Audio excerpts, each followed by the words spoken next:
Ito yung mga bago ko young birds na ililipat na sinasabi ko sa inyo kanina doon sa taas mga kalapatid. So ayan na yung ating training box. Tapos ito may isang sample tayo dito. Checkered mga kalapatid. So lahat to iaangat natin mga kalapatid. So 1, 2, 3, 4, 5, 6, 7, 8, 9. Siyam ang iaangat natin doon sa Dreamloft. Sige boy, lagay mo na isa-isa. Ayun yung mga young birds natin. Puro Dreamloft yan mga kalapatid ha. So karamihan dito mga anak ng mga tropics natin na vloggers. Ayan, yung mga anak nung kay Idol Longhair. Tapos yung anak nung kay Idol Dabarcats, meron din siya dito. Saka yung kay pare ko ay Freeway Lock TV, meron dito. Yung mga blue bar na malaki. Pero ito yung mga checkered, alam ko, ano yan, mga Japan yan. No?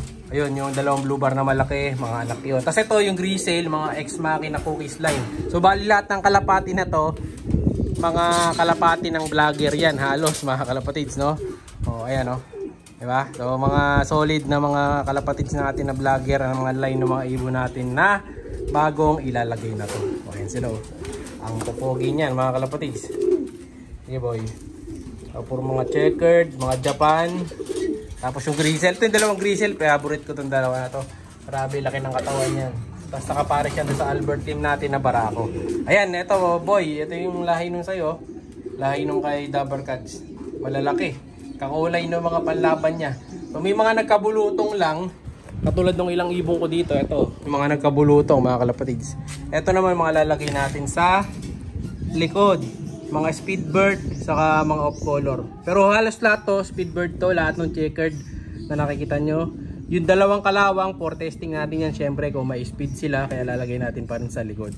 So kita nyo, meron tayong Grisel. Kaso may kulutong. Nagkakulutong yung iba mga kalapatid. Pero ano lang naman yan, kagat lang naman ang lamok, mawawala din. So ayan o. So sa mga naghahanap dyan ng mga young birds, ng mga speedbird. So ito, pwede to mga kalapatid. Pwede naman nating i-out yung iba nating mga young birds dito. Nandito rin yung anak ni Kobe. Isa na lang kasi yung isa dito and sold out na. Nabili na yung isa eh. So ito yung isang anak ni Kobe. Ayun yung nagtatago sa likod. Anak ni Kobe yan. Yun, yung medyo iyakin pa. No? Kasi nga lumaki ang mag-isa dahil wala na kagad yung isa niyang kapatid. Ayun yung anak ni Kobe mga kalapatid. Ayan, ito to. Yan, anak ni Kobe yan. Ayun, yung isa. Yun, yung nasa Gedli. Medyo ano lang siya eh. Medyo mailap, makulit. Tapos yung dalawang Grisel, anak din yung mga speedbird natin yan. Pero ang mas speedbird dito is yung in-inbreed ko. May inbreed dito na dalawa. So pang ano ko yun, for future breeding purposes. Pero sana wag lang makain ng sawa. Pero ayos lang naman kasi gabi-gabi naman, check naman natin. Kaya tingin ko magiging ayos naman sila doon. No, hindi na sila makakain dahil chine-check natin lagi yung loft. Saka pupunuin ko nung ganito yung kulungan mamaya. Talagyan natin ng mga oregano. Ayan, dami kong tanim na oregano para talaga dun sa sawayan. So ito yung iakit ni Madlato sa taas. Ang dami niya mga kalapatid. So tara, samahan natin siya. Let's go! Siya si Idol Madla, nakakahanga, may mga hawak, gandang linyada. Ika'y inspirasyon kung bakit hanggang ngayon ako'y palaging kumakarera.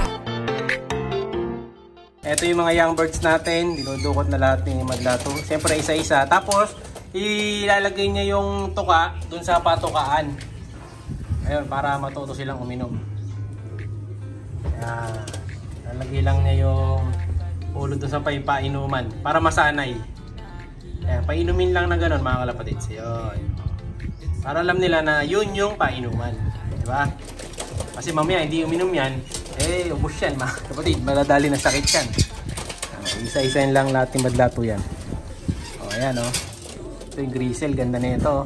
Mga cookies line natin yan mga kalapatids. So, dalawa lang yan, kaya hindi natin pwedeng i-out yung dalawa na yan mga kalapatids. So ganun lang, lahat na to dadaan sa ganung proseso. Hindi pwedeng walang dumando kasi hindi nila alam saan sila iinom. Lalo first time nila. So ayan ang mga bago nating aabangan, yung may mga violet saka white. So violet saka white ang kulay niyan. Kasi yung violet, yun yung pantandaan ng series nila ngayon. Tapos yung white, sabihin nun, wala pa silang vaccine. So wala pang vaccine, wala pa kasing available doon sa binibila natin. So mag-order pa lang ulit ako. No, sana ay may available na sa susunod na linggo. So dito muna sila sa loob natin na to. May camera na rin dyan, may CCTV, kaya safe na safe. No, mapapantayan natin sila. Sigurado kasi yung mga ibon na to, wala pang sasampa dito sa mga ano natin. Sa mga perch, hindi pa sila makakasampa dyan mga kalapatids. dahil mga bata pa to, no? Hindi pa sila aakyat yan, sigurado dito lang sila sa baba. Kaya nakasara muna yung mga bintana para hindi sila masabang sa hangin. No? Pag umakyat to, sabihin, medyo sanay-sanay na sila. 1 week lang to, nakasara muna yan.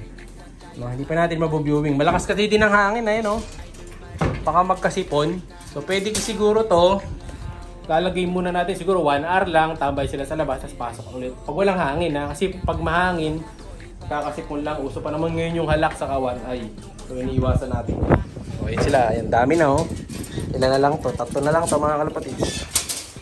Ayan, oh. Oh, lipad-lipad na sila. Ilan maganda dyan. Yung iba dito, super bata pa. Kaya natin yung iba may mga balahibo pa sa ulo. Pero ayos lang yan. Kailangan masanay sila dyan eh. Yun, oh. Okay.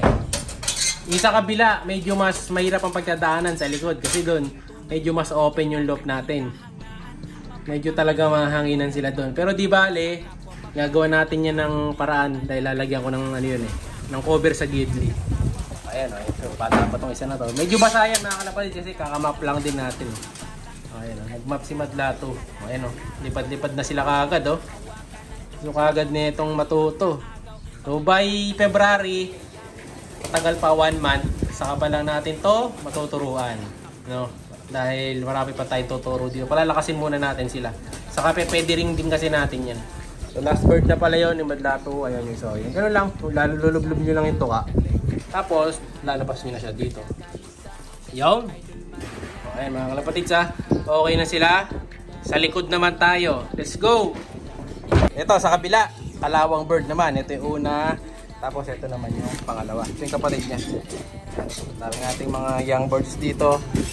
So, kasama ang palad nga lang, nagkaroon ng kulutong yung iba. No? Dahil nga, ang lamok eh. So, nung nakaraan malamok, ngayon medyo langaw naman ang dumating. Paiba-ibang insekto dumadating mga kalapatid.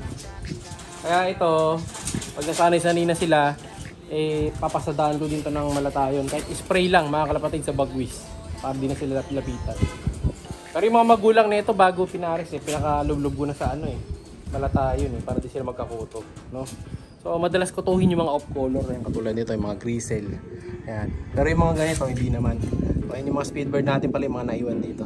Ayan mga kalapatid. So yung mga speedbird, PM lang. Ang dami nating mga speedbird dito. Para matesting nyo rin mga kalapatids. Yung mga gusto nyo mga mahilig sa mga pooling, pandrace, sprint. Pwede mga young birds pa yan. Mga halos nagsisiyap pa. Yung iba dito ngayon lang winalay. Pero dahil puro bata naman sila doon, okay na okay lang. Dito naman sa kabila mga kalapatids. Sila niyan boy, bilangin mo muna. 1, 2, 3, 4, 5, 6, 7, 8. 8 dito sa taas sa Siam. So bali 8 plus 9, 17 pala. Dami nating na-harvest mga kalapatids. May mga naiwan pa doon. Pati yung painuman nila dito, same lang nung nandun sila sa mga cage nila. Kaya pwede na hindi na natin ilublob. Ayun, yung umiyak na yung mga kalapatids, yun yung anak ni Kobe. Ayan, medyo ano kasi ito medyo masungit siya. Hindi siya sanay sa ibang kalapate. Ayan, pakita mga boy. Yung anak ni Kobe mga kalapatids. Ayan, isa na lang ang anak ni Kobe. Wala na yung isa Isa sa mga yan ang pamimigay natin to sa sinasabi ko sa inyo. Lucky winner natin ngayong December. Ayan, kung hinihintay nyo, comment lang kayo parate. Baka kayo na makatanggap na isa sa mga young birds natin na nilagay doon or doon sa itaas. No? So, pipili ko kayo ng maganda-ganda dyan. Kaya hinihintay nyo. Comment palagi, like, share, subscribe. Happy New Year! Ingat! Siya'y kalapatistang napakagaling na kinakilala.